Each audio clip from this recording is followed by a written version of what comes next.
बाड़मेर में हुई दिशा बैठक में सांसद उमेदराम बेनीवाल ने अधिकारियों को लगाई जमकर फटकार। टीना डाबी को आड़े हाथों लेते हुए कहा, सरकारी समय और धन की बर्बादी बर्दाश्त नहीं। सांसद ने तत्काल तथ्यात्मक रिपोर्ट और दोषी ठेकेदार के खिलाफ दिए कार्रवाई के निर्देश। शिव विधायक रविंद्र भाटी ने भी बैठक पर नाराजगी जताई। अधिकारियों में मचा हड़कंप। बाड़मेर में हुई दिशा बैठक में माहौल उस वक्त अचानक गर्म हो गया जब सांसद उमेदराम बेनीवाल और शिव विधायक रविंद्र भाटी ने विभागीय लापरवाही पर सीधा हमला बोल दिया। मीटिंग के दौरान सांसद ने पिछली बैठकों की पालना रिपोर्ट न आने पर खनन विभाग के अभियंता और पीडब्ल्यूडी के अधीक्षक अभियंता को तीखे शब्दों में फटकारते हुए पूछ लिया कि आप लोग मीटिंग में समोसे खाने आते हैं क्या। उन्होंने साफ चेतावनी दी कि अगर काम इसी तरह होता रहा तो इन बैठकों का कोई औचित्य नहीं रचेगा और सरकारी धन व समय की बर्बादी अब किसी भी कीमत पर स्वीकार नहीं की जाएगी। इसी बीच शिव उपखंड क्षेत्र की मोखाब ग्राम पंचायत से सामने आया वे गंभीर मामला भी चर्चा में छाया रहा, जिसमें पीडब्ल्यूडी ठेकेदार पर खातेदार की जमीन पर अवैध खनन कर सड़क निर्माण कराने का आरोप है और ऊपर से अधिकारियों की रिपोर्ट एक दूसरे से बिल्कुल उलट निकली। इस पर सांसद ने तुरंत तथ्यात्मक रिपोर्ट मांगी, भूमि नुकसान का सत्यापन और दोषी ठेकेदार के खिलाफ कड़ी कार्रवाई के निर्देश जारी कर दिए। वहीं विधायक रविंद्र भाटी भी पीछे नहीं रहे। उन्होंने जिला कलेक्टर टीना डाबी से सवाल किया कि 4 साल बाद ये मीटिंग क्यों बुलाई गई और इसका मकसद क्या सिर्फ समोसे खाना था। नेताओं की सख्त फटकार के बाद अधिकारियों में हड़कंप मच गया है और पूरे प्रशासनिक ढांचे में साफ संदेश चला गया है कि अब सांसद और विधायक किसी भी तरह की अनदेखी नहीं चलने देंगे और हर गंभीर मामले में तत्काल जवाबदेही तय होगी। सिटी स्कैन का इश्यू बार-बार पिछले 1.5 से 2 साल में कंटिन्यू कई बार आपके भी स्टेटमेंट्स आए, हम लोगों के भी आए और उसके बाद में जब तक कोई कंक्रीट रिजल्ट नहीं मिलता तो उसमें हम सभी और पूरे सदन की जो बात है उसकी गंभीरता है, उसका कोई सभी को हमें निकालना है। अब टेक्निकली अगर डॉक्टर नहीं कर रहे हैं तो उसको कैसे आप हर एक चीज में सिस्टम तरीके से हो सकता है।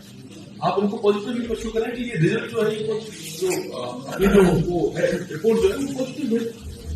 तो जब पैसा पड़ा है तो उसके बाद में भी हमारे लोग जब जब ठोकरा खाए, आपके अगर यहाँ होते हुए सीटी स्कैन मशीन लगती है तो ये एक पॉजिटिव मैसेज है। पॉजिटिव कोशिश करें। इसमें दूसरा कुछ गलत है या तो अब इसमें डेढ़ साल नहीं है हॉस्पिटलों का। अभी थोड़े दिन पहले प्रभारी मंत्री आए, उनको जिस तरीके से मीडिया ने घेरा उससे उनकी और अपनी या जिले की छवि भी तो ठीक नहीं गई। तो इसका सॉल्यूशन निकालना पड़ेगा। मंत्री जी खुद यहाँ बैठ के इसी जगह कहेंगे कि हम एक आने वाले 2-3 वीक के अंदर ये अब हम लोग जैसे वापस बाहर जाएंगे, जैसे मीडिया वाले वापस पूछेंगे कि साहब सीटी स्कैन मशीन का क्या किया। अब गांव के लोगों को थोड़ी ना पता है कि नीचे पीएमओ ने नेगेटिव रिपोर्ट कर दी गई।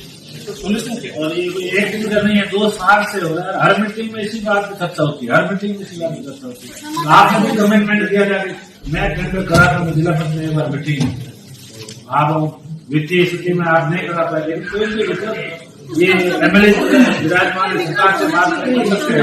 इश्यू यही है पीपीपी पूरे राजस्थान के अंदर हो रहा है, तो अपने भी कहीं उसके साथ नहीं हो रहा है और रात टाइम बढ़ाने का टेंडर का टाइम बढ़ा दिया है। अब केवल आपको टेंडर करके अस्पताल के अंदर लगाना, इतना ही करना, जगह है अपने पास में उपलब्ध है तो देरी का ही। तो ये इशू अपना मशीनें तो आएगी अभी है टाइम, जब तक नहीं आएगी पीपीपी मोड वाला काम नहीं होगा तो और इसका टाइम बढ़ा देंगे तो सोल्यूशन तो हो ही रहा है ना। ये तो चिंता तो हो ही नहीं, चलिए देरी आपकी है।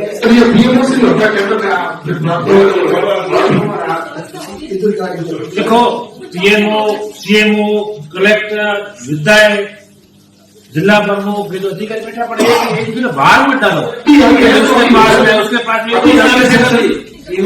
अभी क्या है, इसको आए उनकी 10 दिन हो गए, 15 दिन हो गए, क्या अगले किसी और पीएम आएगा उसकी शादी आ जाएगी, ये तो रूटीन का काम तो होगा ही, लेकिन पब्लिक कब तक भुगतेगी इस बात।